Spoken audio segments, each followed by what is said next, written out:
داداشت مثل بقیه مردای خاورمیانه است یا مهاجرت باعث شده تغییرات چشمگیر داشته باشه؟ مرد خاورمیانه.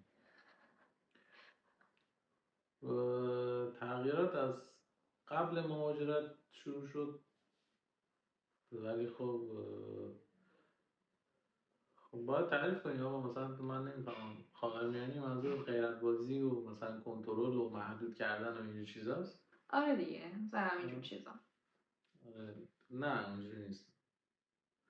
ادوایز میدم، مثلا سعی میکنم مثلا یه آلار میبودم، میگم مثلا فکر نکنم این درست باشه، اینا یه چیزی روتین، ولی و استانداردهای ایران و اون چیزای خاورمیانه و مثلا زن محدود و زن مالک داره و زن این چیزاست،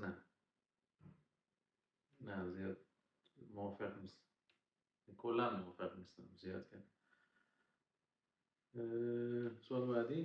برادرت مجبور میشده برای انتخاب‌های تو به والدین جواب بده، ازش میخواستن تو رو کنترل کنه به جای اونا. به تو چیزی این خوش سرخوش یا آره من خودم بهتر از اونا میفهمم. دیگه بهت میگم مثلا وحید جای مثلا والدم چیزی میکرده همین بوده. ولی خب نه مثلا شده بوده مثلا کسی به تو چیزی بگه مثلا آقا یا مامان گفتن آره لا مثلا به لا من لا. گفتن آره مثلا این باله داره اینجوری میکنه، مثلا چه ورزشه فلان اینا. گفتم همین که هست، مثلا یعنی انتقال ندادم، ولی مثلا بعدا گفتم بهش، گفتم مثلا فلانی اینجوری به من گفته، ولش کن، مثلا دیوانه است. زیاد اینجوری نبوده که من واسط باشم و هم فکر باشم، نه مستقل عمل کنم. آره ما خیلی زیاد از اون مدل چیزا نیستیم. یه جورایی میدونیم مثلا مثل چی میمونه، مثلا رابطه های خانوادگی ما، حالا اون چیزی که تو نظر من هست اینجوری که من اگه مثلا با وحید بشینم ما دوستیم، بعد اگه مثلا با مامانم بشینم مثلا با مامانم دوستم، ولی با وحید و بابام دشمن. و مثلا اگه با بابام بشینم مثلا با بابام دوستم ولی با وحید و مامانم دشمن. ببینید مثلا این شکلیه. و خب این اصلا این که دلایلی که حالا استقلال بیش از حد در خانواده ما خیلی شایع، دقیقا به خاطر این سیستم چیزه. احساسش در رابطه با واکنش بقیه نسبت به محتوای تو چی بوده؟ آیا اطرافیان بهش چیزی میگفتن در این باره، یا اینکه خودش در فضای مجازی فعالیت نداره فکر کرده که چطور میتونه تو رو حمایت کنه؟ سوال طولانی بود. واکنش های بقیه زیاد مهم نبوده مثلا بقیه چی میگن، ولی خب مثلا بعضی موقع چند سال پیش یه توییت زده بود نمیدونم اینا، سعی زده بود مثلا چه توییتی مثلا نوشتی. تازه من از تو پیجش هم ندیده بودم، من از این کانال های تلگرام فان و مسخره که مثلا چیز میگم، بعد توییت اینو مسخره کرده بود، بعدش نگاه که این که توییت بالا هستی چه کاریه، چرا مثلا. من این وسط ویدیو رو قطع بکنم و یه توضیح در مورد اون توییت بدم، چون مطمئنم یه عالم صحبت و سوال پیش میاره. من اون توییت رو حالا در یک رشتو نوشتم در مورد اینکه معمولا وقتی با مرد ایرانی سکس میکنی برای بار اول، چون خیلی با مفهوم رضایت آشنا نیستن و حالا از یک قحطی زدگی میان، چون حالا سکس در دسترس نبوده یا سکس خیلی مسئله مهم و پررنگی توی جامعه ایران حساب میشه، خیلی مثلا با شدت و خیلی پرشور و هیجان و همه کار بکنن و دیگه دل به کار بدن و ایناها هستن. ولی اگر حالا سکس براتون مهمه و میخواین که پارتنر خارجی داشته باشین، معمولا تو اون بار اول خیلی چیز زیاد و خاصی ازش در نمیاد، چون سکس رو اونجوری که ما میبینیم این حالا وایت ها نمیبینن حداقل، یا حالا خارجی ها نمیبینن و خیلی توی سکس نگران این هستن که یه کاری بکنن که تو ناراحت بشی یا مثلا رضایت نداشته باشی، خوشت نیاد. چیزای شبیه به این و معمولا اون چیزی که حالا شاید با مرد ایرانی توی بار اول بشه تجربه کرد اگر طرف سکسش خوب باشه، مثلا با یه مرد خارجی که حالا من اینجا ایتالیایی رو مثال میزنم توی بار سوم چهارم حتی بدتر پیش میاد. این حالا رشته‌ای بود که من نوشته بودم و داشتم میگفتم که با ملیت‌های مختلف که بودم متوجه شدم که این کرکتر و خاصیت رو حالا مرد ایرانی داره ولی مردای خارجی ندارم. برای همین اگر سکس براتون مهمه باید یه چند باری صبر بکنین یا صحبت بکنین، خیلی مکالمه حول محور سکس داشته باشین در مورد اینکه چی دوست دارین چی دوست ندارین، چی کار میخوایم بکنین چی کار نمیخوایم بکنین، از چی خوشتون میاد، چجوری تحریک میشین و الی آخر. اوکی. به هر صورت این حال توضیحاتی بود که من لازم میدونستم که بدم اینجا. ادامه کلیپ رو نگاه بکنید. خب دیگه خدا آره مثلا در حد مثلا یه چه کاری مثلا چی کار کردی تمام. بعدم یادم رفت. حالا خدا وکیلی اینجوری هم نبوده. شما با من همون اوایلم که مهاجرت کردم تو یادت نمیاد تو و مامان منو به سیخ میکشیدین که مثلا چه میدونم قلعیا چه میدونم صفحت رو پیدا کردن و نذار و ننویس و سر من که نمیگفتم ندارم. چرا بابا تو هم میگفتی؟ یادم نیست. یادش نمیاد. ولی مثلا چرا یه پست گذاشته و من خاله مریم اون که ایران بودیم که خب دیگه الان مثلا اونم زنگ زده بود. من مشکلی با اون پست نداشتم که اون دختره زنگ زده بود.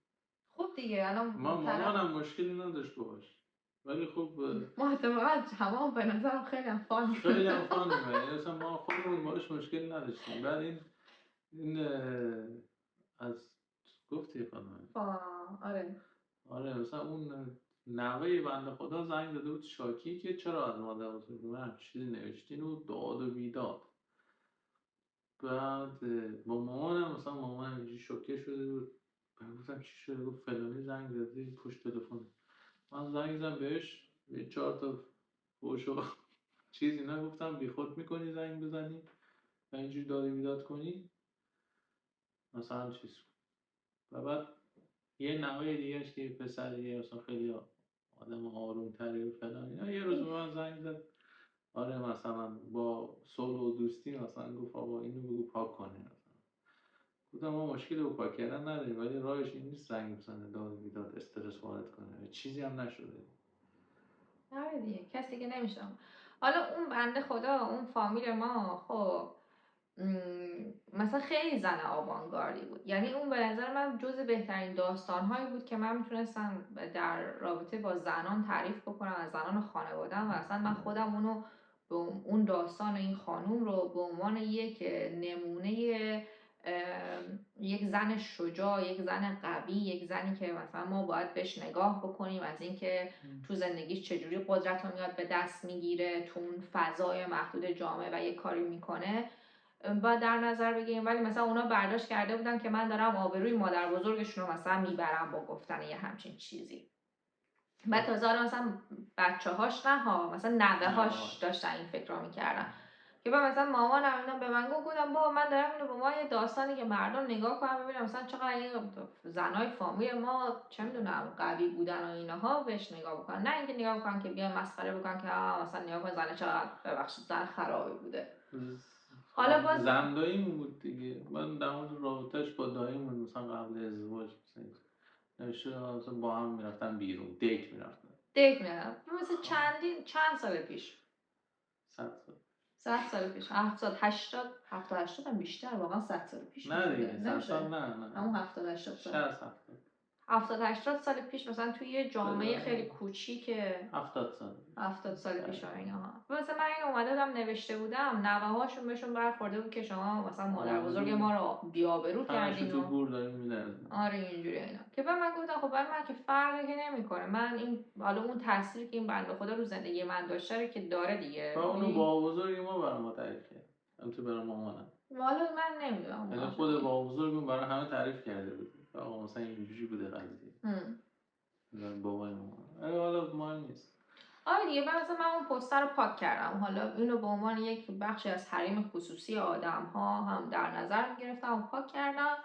ولی این خصوصا در مورد اینکه خب زنای فامیل ما، حالا برای من یه سریاشون، یه تعدادشون خیلی یک بخش بزرگی از این کاری که من کلا در طی این سالها انجام دادم داشتم. خب مثلا دوست داشتم یک جایی توی حالا این کارهای من، توی این صفحات من ازشون یک رنگی باشه. میدونی چی میگم؟ اینکه آقا این آدمه، مثلا اینکه زندایی مثلا بابامه، زندایی خودمون زندایی خودمونه، یا مثلا خاله بابامه و ایناها، چجوری رو زندگی من یا مثلا نگاه من به زن بودنم که حالا چه جایگاهی دارم، چه قدرتی دارم، تاثیر داره که خب مثلا اونا بچه هاشون یا نوه هاشون نذاشتن دیگه.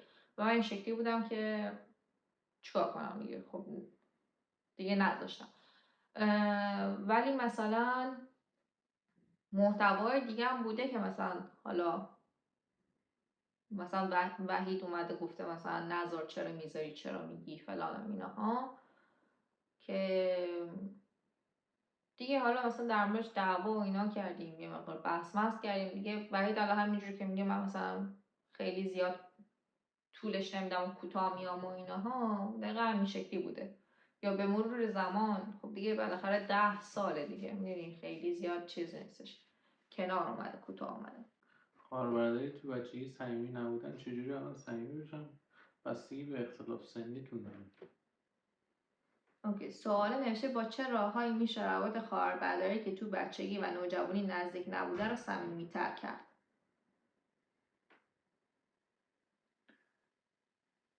معمولا اگه اختلاف سنی ها در حد 5-6 سال باشه با هم صمیمی بودن، مگه اینکه اختلاف سنی بیشتر باشه، مثلا بالای 10 سال 15 سال باشه.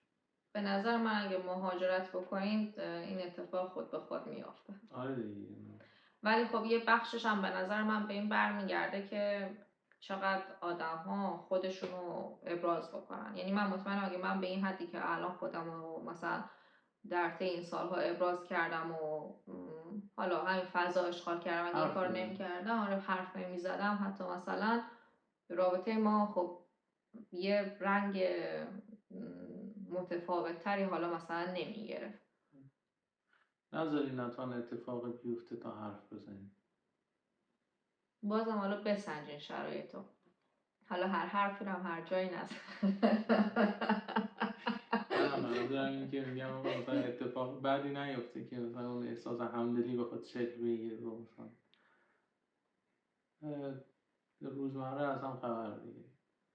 آره دیگه، چیزی لازم نمیشه، اوکی کاری، چیزی کمک فکری، مثلا اون نقطه امن دیگه. باید این حس باشه بینتون که مثلا با برادرت که اوکی من اینجا قرار نیست که مثلا اعصابم بیشتر خورد بشه و یه نفر بزنه تو سرم. این برای مردا سخته. ولی که چی؟ مرد خاورمیانه این سخته براش که چیکار کنه؟ که مثلا زن رو نکوبه.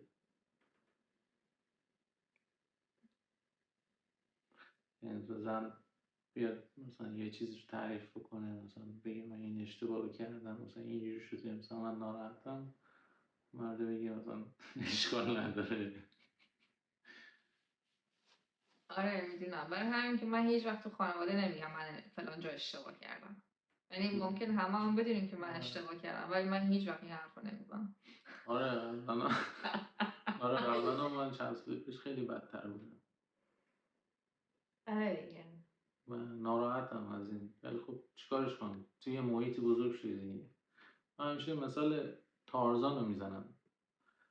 تارزان آدم بود، انسان بود، ولی توی جنگل چون بزرگ شده بود مثلا رو 4 دست و پا راه میرفت، بلد نبود صحبت بکنه، لباس بلد نبود چجوری بپوشه. محیط تاثیر میذاره. نسبت به جایی که بزرگ میشی نباید مثلا خیلی سریع انتظار داشته باشه که یه سری چیزا رو مثلا اتومات بدونه، پیش‌فرض بدونه، آموزش. سعی کنین به هم آگاهی بدین، نه مستقیم چون ممکنه گارد بگیره. پادکست، کتاب، ویدیو، یه موضوع مرتبط برای هم بفرستین که طرف با اون وسیله بیشتر درکتون بکنه، بدونه مثلا قضیه از چه قراره، چون اونا باز با یه زبان بهتر و شیواتر توضیح میدن مسئله رو، تا اینکه باز خودت بخوای صحبت بکنی حرف تو حرف پیش میاد. مثلا فکر کنم این راه خوبی باشه.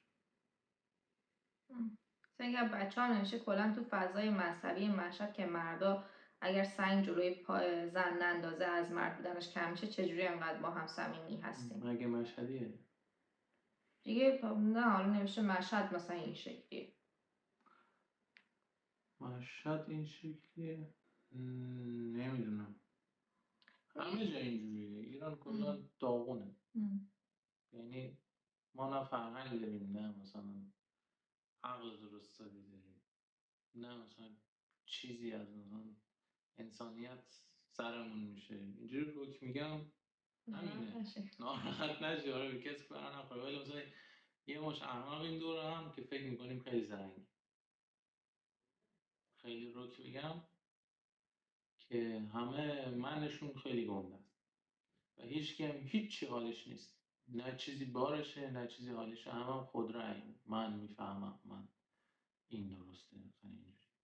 تو همه چی هم مشاور و متخصص و میخوایم مثلا ببینیم کی مثلا واقعا آدم حسابیه، مثلا بریم مثلا چینی ها رو نگاه کنیم، با خودشونن حسابی و مثلا همشون هم وضعشون خوب و همشون بیزینسمنن و قشنگ مور از ماست میکشن و هیچ موقع هم اینجا نمیبینیشون معمولا زیاد. یا مثلا شما میگین مثلا خاورمیانه‌ای، البته بغل پاکستان بنگلادش دیگه. مثلا اینجا که هستیم تمام این مینی مارکت ها و این کباب ترکی ها اینا دست این بنگلادشی هست، پمپ بنزینا. بعد وضع مالیشون هم فکر نکنیم مثلا از ما ایرانی ها بهتره، اتفاقا بدتره. ولی چی شده که این تمام این صنف و اینا دستشون گرفتن؟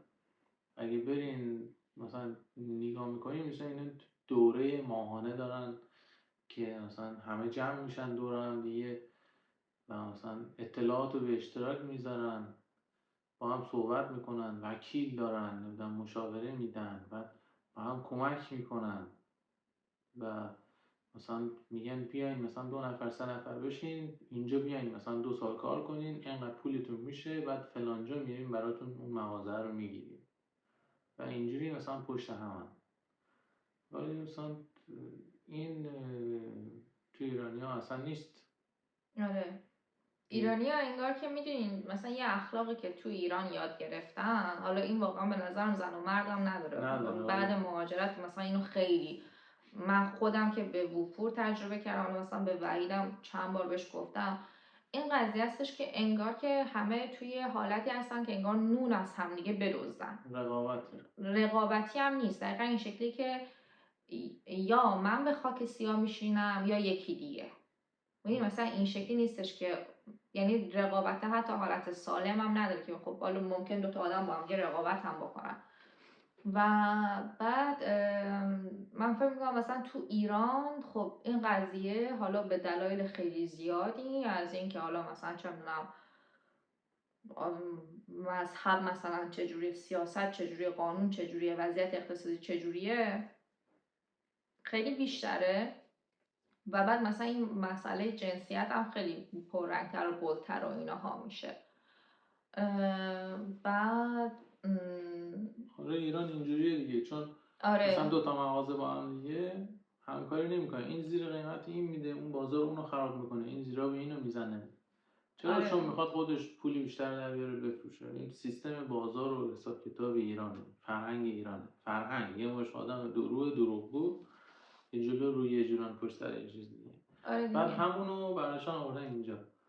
بعد یکی نیست بهش بگه خب آقا تو که مثلا فلان جایی مثلا به منم کمک بکنی، ما اینجا منابع زیاده، ام. فضا زیاده، پول زیاده، آره. میتونیم پیشرفت کنیم، میتونیم جایگاه پیدا کنیم. من مثلا فکر میکنم که اگه من چند وقت پیش یه خاطره بگم، میخواستم مثلا تعمیرات مثلا وسایل الکترونیکی رو یاد بگیرم، لپتاپ، موبایل، حالا بعد گشتم و دیدم مثلا دو تا ایرانی من پیدا کردم، که یکیشون همینجا مثلا تو همین شهر مثلا توی شرکتی کار میکنه که کارشون همین تعمیرات و ایناست و مثلا استخدام شده و اینا.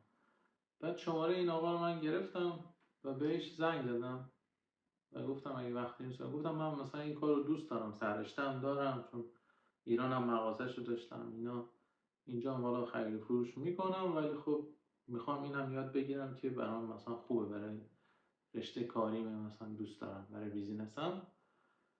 و طرف راضی نشد منو ببینه. یعنی من حتی بهش گفتم من پولم بهت میدم بخوای چیزی به من یاد بدی. آره حالا این که خب؟ کاره. خب مثلا طرف راضی نشد، مثلا تو این فکر بود که این اگه یاد بگیره ممکن جای من تنگ کنه. آره. و حتی مثلا یه پسره دیگه که مثلا دوستم بود، اون تو آلمان بود، اونم دقیقا کارش همین بود، یه جای استخدام بود تو این شرکتایی که کار تعمیرات انجام میدن، مثلا کارش همین بود. مثلا من از اونم خواستم مثلا یاد بگیرم، بعد همش دنبال این بود که من یه سری وسیله دارم، بیا من اینا رو به قیمت خوب مثلا به تو بدم. مثلا همش دنبال این بود که مثلا یه پولی مثلا یه کاسبی این وسط بکنه، مثلا دنبال مثلا کمک کردن و مثلا اینکه سود برسونه، مثلا دستتو بگیره، مثلا اینجوری. بعد این توی خیلی هست. آره من فکر میکنم که حالا مثلا درصد بالایی توی ایران هم به خاطر که خب ببین مثلا از نظر قانونی خب سهمی که مثلا زنها دارن خیلی کمه توی زندگی، اینو خیلی شدت میده که مثلا توی خانواده رقابته یا حالا این دشمنیه بین مثلا چه میدونم خواهر برادرها یا مثلا زن و مرد خیلی زیاد بشه. شما الان نگاه کنید ببینید مثلا چقدر بحث همین چه میدونم مهریه مثلا بازه، بحث این که مثلا 50-50 بکنن، آدم 50-50 بکنن بازه، بحث همین که مثلا چه حقوقی رو به زن بدن ندن هستش، بحث مثلا ارثیه هستش، تمامی سالیان سال مثلا اینها یه سری بحثای بازی بوده و کماکان هستش و همیشه هم به ضد زنها مثلا پیش رفته. ولی خب مثلا برای ما که از ایران خارج شدیم و این بحثا خب مثلا برای من و برادرم خب تا یه حد خیلی زیاده، مثلا 99% مثلا بسته است دیگه. خب و بعد ما میبینیم که اینجا پیشرفت کردن به چی بستگی داره؟ به این بستگی داره که ما زندگیامون خوب باشه و برای اینکه زندگیامون خوب باشه اینکه با هم یه همکاری بکنیم خیلی بهتره، خیلی بهتر میتونیم پیش بریم.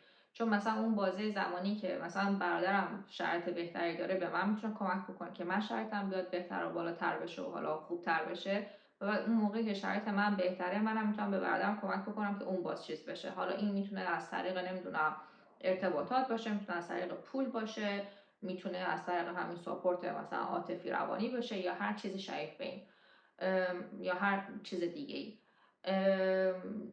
و خب محیط منظورم به اینه که خیلی تاثیر میذاره و خب دیگه مثلا جهانبینی آدم هم عوض میشه، سن آدم هم که میره بالاتر، تجربه آدم مثلا بیشتر میشه، خیلی چیزا رو بهتر درک میکنه، میفهمه ارزش خیلی چیزا رو بهتر میفهمه دیگه. آره مثلا چیزای شایع آره از ایران پا میشن میان اینجا، لطفا این چیزایی که ایران بوده رو با خودتون نیارید. حالا میارین، حالا اصطلاحا میگن که باید آنلرن بکنین، آنلرن باید بکنین. شما اومدین توی یه جای جدید، اروپا مثلا، حالا کانادا، آمریکا، نگاه کنین ببینین که روال و قانون و فرهنگ اون کشور چجوریه و انتظارات، خواسته ها، چیزایی که دارین با اونا تنظیم کنین.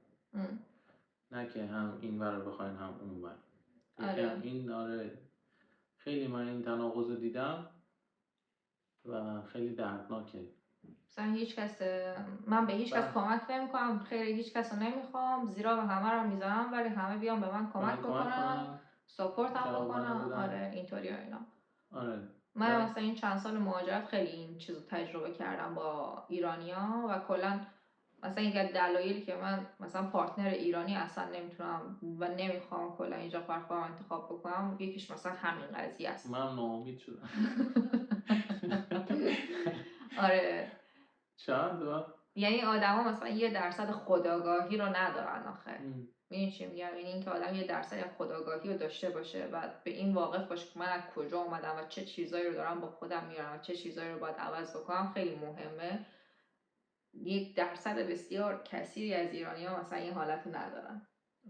آره و خیلی زیادن. خیلی زیادن. آره حداقل این فضایی که ما توش هستیم خیلی زیاد. حالا برسه آره خاطرهای خوبی نداریم. تنش‌های توی خانواده شما رو از این نمیترسونه که خواهر یا برادرتون شما رو رها کنه و شما رو دیگه خانواده خودش ندونه؟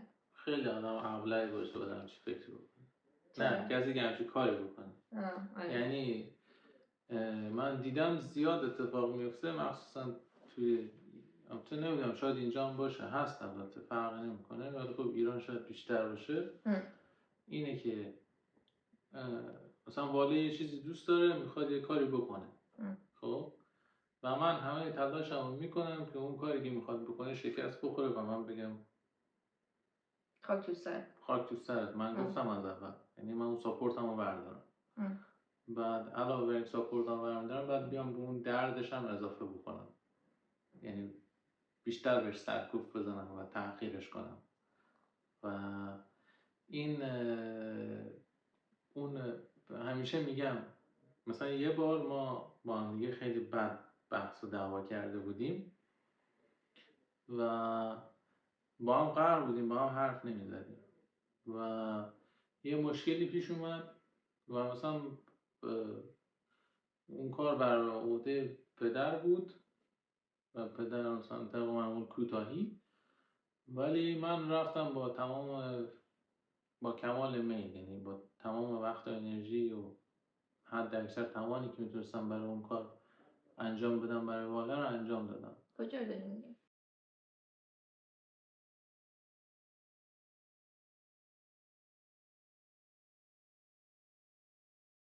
شما فرض بگید که مثلا 10 ساله مثلا با برادرت خواهرت قهری، مثلا با هم حرف نزدید، بعد یه دفعه مثلا مامانت زنگ میزنه مثلا میگه مثلا خواهرت روی تخت مثلا بیمارستانه، برادرت تخت بیمارستانه، نمیره عیادتش. وقتی میری افسوس نمیخوری که مثلا بگی ای دلم برای تنگ شده کاش این کارو نمیکردم مثلا. اگه نری که واقعا آدم بیشوری است. خیلی روک میگم. ولی همیشه یادتون باشه که این جلوی افسوس خوردن آینده رو بگیرید. هیچ موقع کنار اعضای خانواده‌تون رو خالی نکنید. حالا نمیگم واقعا بعضی موقع گزینه‌های خاصی هست که طرف مثلا واقعا استیبل نیست، خب اونو باید برین مثلا پیش مشاور، مثلا اون کمکتون بکنه. آره میفهمم چی میگی. آره شما میخوای از بدنت محافظت بکنی، مثلا میری باشگاه، غذای خوب مثلا میخوری، غذا نمیدونم ارگانیک میخوری، نمیدونم بدون گلوتن میری مثلا پول بیشتر میخوری، درسته؟ این چیزا خب برای رابطه هم وقتی میخوای یه رابطه خوبی داشته باشی هم باید براش هزینه کنی، وقت بذاری، انرژی بذاری. آره و به این فکر بکنین که فردایی نیست و کنار هم بمونین، رابطه رو انگار یه کاری نکنین که مثلا بخواین به طرف ثابت بکنین که تو درست میگی. هیچکی درست نمیگه. در آن باید همه میتونن درست باشن، همه میتونن درست باشن. بقیه هر چیز میکنن. آره هیچ کسی اینجوری نیست که بگه 100% این داره درست میگه. نه، من فکر میکنم هر کسی برای خودش میتونه درست بگه. چرا؟ چون از دید خودش اون بهترین نفع براش داره. چرا؟ چون رضایت درونیش مکس میشه. یعنی مثلا واله با این سیستم زندگی و مثلا این پیجش و این چیزا یه دفعه برای من 2 سال پیش داشت میگفت من خوشحالم اینجوری دایرکت جواب میدم، اینجوری میذارم، اینو چیز میکنم، دوست دارم. من گفتم خب وقتی دوست داری خب خوشحالی باش اوکی. آره دیگه، مثلا من همین سنس آف جاستیس هم خیلی بالاست و مثلا اینکه توی اینستاگرام حالا اکتیویزم داشتم قبلا خیلی بهم حس رضایت درونی میداد و کلا اصلا من کانتنت درست کردن دوست دارم. یعنی حتی مثلا ممکن ازش پول خیلی زیادی هم در نیارم یا اصلا پول در نیارم، ولی اصلا همین که مثلا هی میام حرف میزنم، چیزی میزنم، عکس میگیرم، نمیدونم یه سری چیزا رو ثبت میکنم، به ما یه دفترچه خاطراتی بهش نگاه میکنم، اینا دوست دارم، خوشم میاد، اصلا درونی مثلا راضی میشم و اینا. با این حال خب طبیعتا خب یه جاهایی به این فکر کردم که مثلا من چه کارهایی رو نباید بکنم که مثلا به بقیه آسیب نزنم. من فکر میکنم تو روابط خواهر برادری خب یا کلا روابط خانوادگی، حالا شاید این با پدر مادر خیلی کمتر باشه چون اونا رو آدم اصلا نمیتونه عوض بکنه یا خیلی وقتا اونا نمیشنون، ولی تو روابط خواهر برادری خیلی مهمه که آدم همیشه با خودش فکر کنه که کار درستی که من باید انجام بدم برای خودم و بقیه چیه. می‌دونی چی میگم؟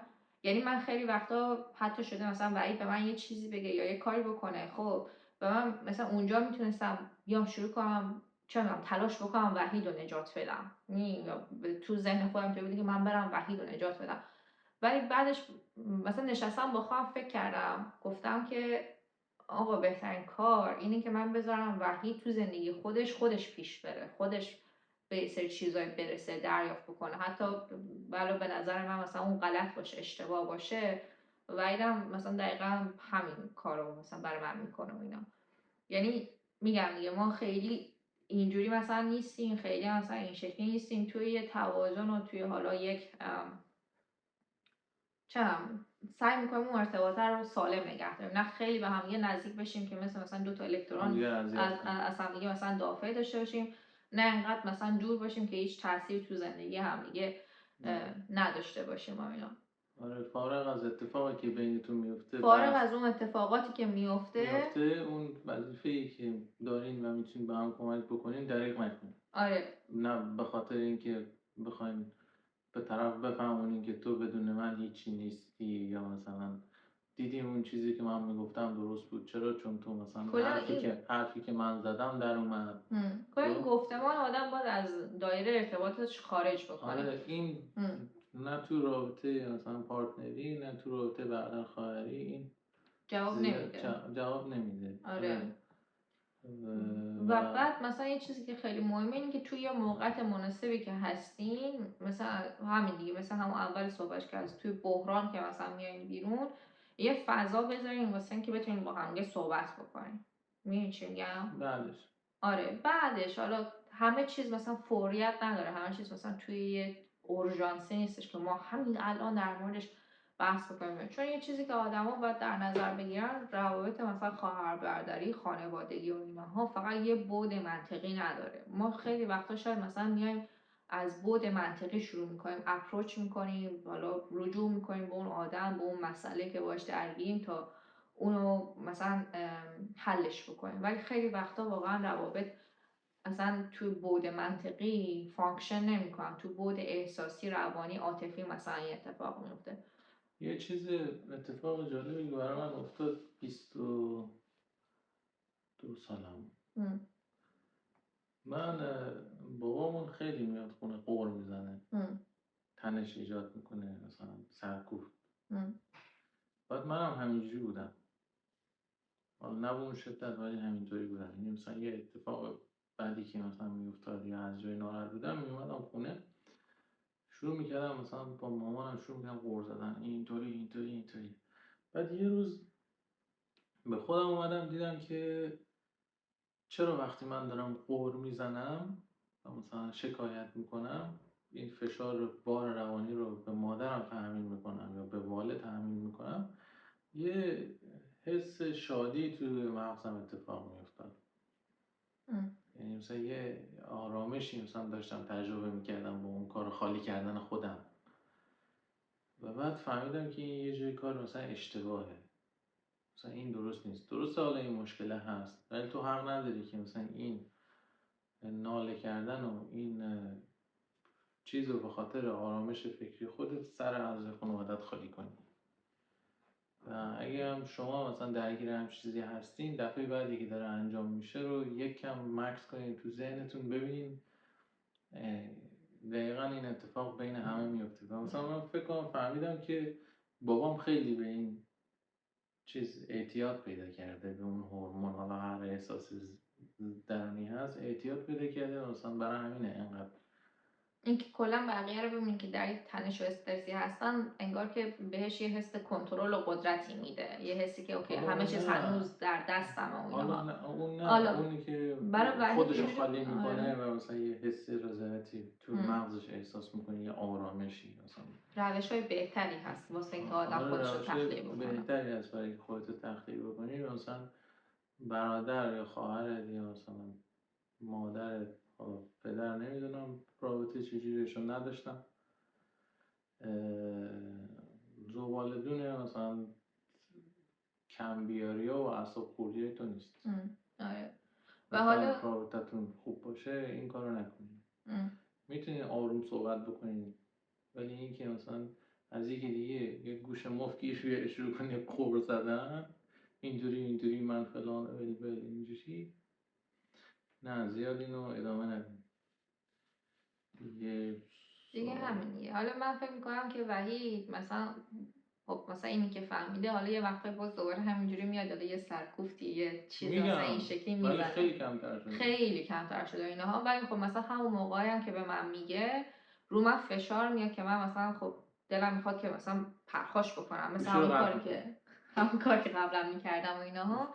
ولی خب میرم حالا توی فضای آرومتری که قرار گرفتم، میام بهش میگم تو فلانجا اومدی باز دوباره به من فلان حرف زدی و تو نباید این حرف رو به من بزنی، چون من مثلا یه همچین حسی رو تجربه میکنم. تو مثلا اینجوری باید به قضیه بیای نگاه بکنی یا اینجوری مثلا به من بگی، مثلا دم به دم نذاریم. آره مثلا اینطوری ها اینها. و آره دیگه این شکلی دیگه همین دیگه. حالا تا جایی که تونستیم و سوالات رو جواب دادیم، یا حالا یه چشمه از رابطه خواهر برادریمون.